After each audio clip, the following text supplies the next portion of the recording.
नमस्कार दोस्तों, आइए सुनते हैं मुंशी प्रेमचंद्र के द्वारा लिखी कहानी आत्माराम। वेदोग्राम में महादेव सोनार एक सुविख्यात आदमी था।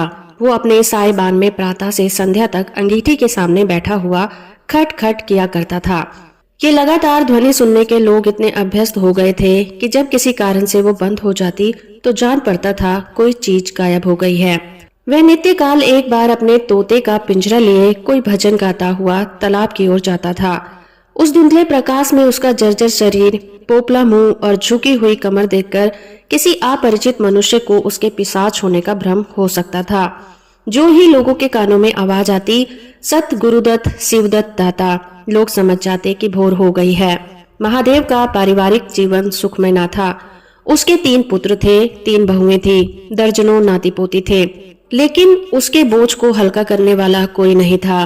लड़के कहते, जब तक दाता जीते हैं हम जीवन का आनंद भोग ले, फिर तो हमें यह ढोल गले में पड़ेगी ही। बेचारे महादेव को कभी कभी निराहार ही रहना पड़ता। भोजन के समय उनके घर में साम्यवाद का ऐसा गगनभेदी निर्घोष होता कि वो भूखा ही उठाता और नारियल का हुक्का पीता हुआ सो जाता। उनका व्यावसायिक जीवन और भी अशांतिकारक था। यद्यपि वो अपने काम में निपुण था, उसकी खटाई औरों से कहीं ज्यादा शुद्धिकारक और रासायनिक क्रियाएं कहीं ज्यादा कष्ट साध्य थी। तथापि आए दिन शक्की और धैर्य शून्य प्राणियों के अपशब्द सुनने पड़ते थे, पर महादेव अविचलित गंभीर से सिर झुकाए सब कुछ सुना करता था। जो ही वो कलह शांत होता, वो अपने तोते की ओर देखकर पुकार उठता, सत गुरुदत्त शिवदत्त दाता। इस मंत्र को जपते ही उसके चित्त को पूर्ण शांति प्राप्त हो जाती थी। एक दिन संयोगवश किसी लड़के ने पिंजरे का द्वार खोल दिया। तोता उड़ गया।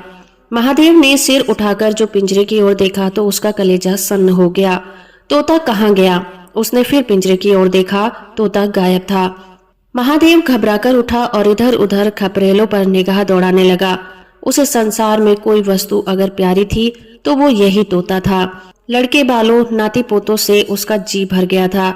लड़कों की चुलबुल से उसके कान में विघ्न पड़ता था। बेटों से उसे प्रेम न था, इसलिए नहीं कि वो निकम्मे थे, बल्कि इसलिए कि उनके कारण वो अपने आनंददायी कुल्हड़ों की नियमित संख्या से वंचित रह जाता था। पड़ोसियों से उसे चिढ़ थी, इसलिए कि वो अंगीठी से आग निकालकर ले जाते थे। इन समस्त विघ्न बाधाओं से उसके लिए कोई पनाह थी तो यही तोता था। इससे उसे किसी प्रकार का कष्ट नहीं होता था। वो अब उस अवस्था में था जब मनुष्य को शांति भोग के सिवा और कोई इच्छा नहीं रहती। तोता एक खपरेल पर बैठा था। महादेव ने पिंजरा उतार लिया और उसे दिखलाकर कहने लगा, आ सत गुरुदत्त शिवदाता। लेकिन गांव और घर के लड़के एकत्र होकर चिल्लाने और तालियां बजाने लगे। ऊपर से कौवों ने कांव कांव के रट लगा ली। तोता उड़ा और गांव से बाहर निकलकर एक पेड़ पर जा बैठा। महादेव खाली पिंजरा लिए उसके पीछे दौड़ा। लोगों को उसके ऊपर अचंभा हो रहा था। मोह की इससे सुंदर और सजीव, इससे भावमय कल्पना नहीं की जा सकती थी। दोपहर हो गई थी। किसान लोग खेतों से चले आ रहे थे। उन्हें विनोद का अच्छा अवसर मिला था। महादेव को चिढ़ाने में सभी को मजा आता था। किसी ने कंकड़ फेंके, किसी ने तालियां बजाई। तोता फिर उड़ा और वहां से दूर आम के बाग में एक पेड़ की फुनगी पर जा बैठा। महादेव फिर खाली पिंजरा लिए मेढक की भांति उछलता चला गया। बाग में पहुंचा तो पैर के तलवों में आग निकल रही थी। सिर चक्कर खा रहा था। अब जरा सावधान हुआ तो फिर पिंजरा उठाकर कहने लगे, सत गुरुदत्त शिवदत्त दाता। तोता फुनगी से उतरकर नीचे की ओर एक डाल पर आ बैठा, किंतु महादेव की ओर संशक नेत्रों से ताक रहा था। महादेव ने समझा डर रहा है। वो पिंजरे को छोड़कर आप दूसरे पेड़ की आड़ में छुप गया। तोते ने चारों ओर गौर से देखा, निशंस हो गया, उतरा और आकर पिंजरे के ऊपर बैठ गया। महादेव का हृदय उछलने लगा। सत गुरुदत्त शिवदत्त दाता, सत गुरुदत्त शिवदत्त दाता का मंत्र जपता हुआ धीरे धीरे तोते के समीप आया और लपका कि तोते को पकड़ ले, किंतु तोता हाथ न आया। फिर पेड़ पर आ बैठा। शाम तक यही हाल रहा। तोता कभी इस डाल पर जाता तो कभी उस डाल पर, कभी पिंजरे पर बैठता तो कभी पिंजरे के द्वार पर बैठे अपने दाना पानी की प्यालियों को देखता, फिर उड़ जाता। बुढ़ा अगर मूर्तिमान मोह था तो तोता मूर्तिमयी माया। यहाँ तक कि शाम हो गई। माया और मोह का ये संग्राम अंधकार में विलीन हो गया। रात हो गई थी। चारों ओर निबिड़ अंधकार छा गया था। तोता न जाने पत्तों में कहाँ छिपा बैठा था। महादेव जानता था कि रात को तोता कहीं उड़कर नहीं जा सकता और न पिंजरे में ही आ सकता है। फिर भी वो उस जगह से हिलने का नाम न लेता था। आज उसने दिन भर कुछ नहीं खाया था। रात के भोजन का समय भी निकल गया था। पानी की बूंद भी उसके कंठ में नहीं गई थी, लेकिन उसे भूख नहीं थी, ना ही प्यास। तोते के बिना उसे अपना जीवन निस्तार लग रहा था। वो दिन रात काम करता था, इसलिए कि ये उसकी अंतः प्रेरणा थी। जीवन के और काम इसलिए करता था कि आदत थी। इन कामों में उसे अपनी सजीवता का लेश मात्र भी ज्ञान न होता था। तोता भी वो वस्तु था जो उसे चेतना की याद दिलाता था। उसका हाथ से जाना जीव का देह त्याग करना था। महादेव दिन भर का भूखा प्यासा थका मांदा रह रहकर झपकियां ले लेता था, किंतु एक क्षण में फिर वो चौंक कर आंख खोल देता और उस विस्तृत अंधकार में उसकी आवाज सुनाई देती, सत सत गुरुदेव शिवदत्त दाता। आधी रात गुजर गई थी। सहसा उसे कोई आहट हुई और वो चौंक उठा। देखा एक दूसरे वृक्ष के नीचे एक धुंधला दीपक जल रहा है और कई आदमी बैठे हुए आपस में कुछ बातें कर रहे हैं। वे सब चिलम पी रहे थे। तमाकू की महक ने उसे अधीर कर दिया था। उच्च स्वर में बोला, सत गुरुदत्त शिवदत्त दाता, और उन आदमियों की ओर चिलम पीने चला गया। किंतु जिस प्रकार बंदूक की आवाज सुनते ही हिरण भाग जाते हैं, उसी प्रकार उसे आते देखकर सब के सब उठकर भाग चले। कोई इधर गया और कोई उधर। महादेव चिल्लाने लगा, ठहरो ठहरो। एकाएक उसे ध्यान आ गया, वे सब चोर हैं। वो जारे से चिल्ला उठा, चोर चोर, पकड़ो पकड़ो। चोरों ने फिर मुड़कर न देखा। महादेव दीपक के पास गया तो उसे एक मलसा रखा हुआ मिला जो मोर्चे से काला हो रहा था। महादेव का हृदय उछलने लगा। उसने कलसे में हाथ डाला तो मोहरें थीं। उसने एक मोहर बाहर निकाली और दीपक के उजाले में देखा, हाँ मोहर थी। उसने तुरंत कलसा उठा लिया और दीपक बुझा दिया और पेड़ के नीचे छिपकर बैठा रहा। साह से चोर बन गया। उसे फिर शंका हुई, ऐसा ना हो चोर लौट कर आवे और मुझे अकेला देखकर मोहरें छीन लें। उसने कुछ मोहर कमर में बांधी, फिर एक सूखी लकड़ी से जमीन की मिट्टी हटाकर कई गड्ढे बनाए, उन्हें मोहरों से भरकर मिट्टी से ढक दिया। महादेव के नेत्रों के सामने अब एक दूसरा जगत था, चिंताओं और कल्पना से परिपूर्ण। यद्यपि अभी कोष के हाथ से निकल जाने का भय था, पर अभिलाषाओं ने अपना काम शुरू कर दिया। एक पक्का मकान बन गया। सराफे की एक भारी दुकान खुल गई। निज संबंधियों से फिर नाता जुड़ गया। विलास की सामग्रियां एकत्र हो गई। तब तीर्थ यात्रा करने चले और वहां से लौटकर बड़े समारोह से यज्ञ ब्रह्म भोज हुआ। इसके पश्चात एक शिवालय और कुआं बन गया। एक बाग भी लग गया और वो नित्य प्रति कथा पुराण सुनने लगा। साधु संतों का आदर सत्कार होने लगा। अकस्मात उसे ध्यान आया कि कहीं चोर आ जाएं तो मैं भागूंगा क्यों कर। उसने परीक्षा करने के लिए कलसा उठाया और 200 पग तक बेतहासा भागा हुआ चला गया। जान पड़ता था उसके पैरों में पर लग गए हैं। चिंता शांत हो गई। इन्हीं कल्पनाओं में रात व्यतीत हो गई। उषा का आगमन हुआ। हवा जागी, चिड़िया गाने लगी। सहसा महादेव के कानों में आवाज आई, सत गुरुदत्त शिवदत्त दाता। रामचरण के चरण में चित लगा। यह बोल सदैव महादेव की जीहा पर रहता था। दिन में सहस्त्रों ही बार ये शब्द उसके मुंह से निकलते थे, पर उनका धार्मिक भाव कभी भी उसके अंतःकरण को स्पर्श न करता था। जैसे किसी बाजे से राग निकलता है, उसी प्रकार उसके मुंह से यह बोल निकला करता था, निरर्थक और प्रभाव शून्य। तब उसका हृदय रूपी वृक्ष पत्र पल्लवन विहीन था। यह निर्मल वायु उसे गुंजरित ना कर सकती थी, पर अब उस वृक्ष के कोपले और शाखाएं निकल आई थी। इन वायु प्रवाह में झूम उठा, गुंजित हो गया। अरुणोदय का समय था। प्रकृति एक अनुरागमय प्रकाश में डूबी हुई थी। उसी समय तोता पैरों को जोड़े हुए ऊंची चाल में उतरा, जैसे आकाश से कोई तारा टूटे, और आकर पिंजरे में बैठ गया। महादेव प्रफुल्लित होकर दौड़ा और पिंजरे को उठाकर बोला, आओ आत्माराम, तुमने कष्ट तो बहुत दिया, पर मेरा जीवन भी सफल कर दिया। अब तुम्हें चांदी के पिंजरे में रखूंगा और सोने से मढ़ दूंगा। उसके रोम रोम में परमात्मा के गुणानुवाद की ध्वनि निकलने लगी। प्रभु, तुम कितने दयावान हो, ये तुम्हारा असीम वात्सल्य है। नहीं तो मुझ पापी पतित प्राणी कब इस कृपा के योग्य था। इस पवित्र भावों से आत्मा विहल हो गई। वो अनुरक्त होकर कह उठा, सत गुरुदत्त शिवदत्त दाता। राम के चरण में चित लागा। उसने एक हाथ से पिंजरा लटकाया, बगल में कलसा दबाया और घर को चला।